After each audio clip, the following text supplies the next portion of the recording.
அன்புள்ள நண்பர்களே, எதிரிகளை கண்டு உங்களுக்கு அச்சம் ஏற்படுகிறதா? உங்களுக்கு பயம் ஏற்படுகிறதா? உங்களுக்கு நடுக்கம் ஏற்படுகிறதா? உங்களுக்கு திடுக்கம் ஏற்படுகிறதா? நீங்கள் அதை பற்றி கவலையே பட வேண்டாம். பாசிச கூட்டத்தை கண்டோ பயங்கரவாத கூட்டத்தை கண்டோ ஒருபோதும் நீங்கள் பயப்படவே கூடாது. அந்த சமயத்தில் நபி ஸல்லல்லாஹு அலைஹி வஸல்லம் அவர்கள் கற்றுத்தந்த அழகிய பிரார்த்தனை ஒன்று இருக்கிறது. அதை நீங்கள் செய்ய வேண்டும்.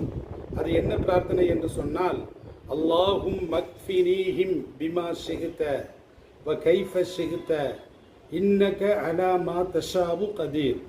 இதனுடைய பொருள், இறைவா, அந்த கூட்டத்திற்கு எதிராக, அந்த சமுதாயத்திற்கு எதிராக, எதிரிகளுக்கு எதிராக நீயே எங்களுக்கு போதுமானவன். நீ எவ்வாறு நாடுகிறாயோ அவ்வாறு எங்களுக்கு நீ போதுமானவனாக இருக்கிறாய்.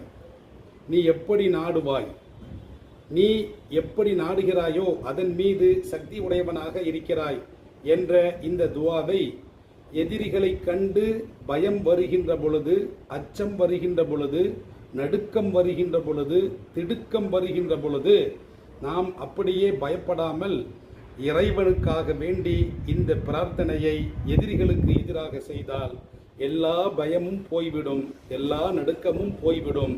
சாதாரண நிலைக்கு நாம் வந்து விடுவோம்.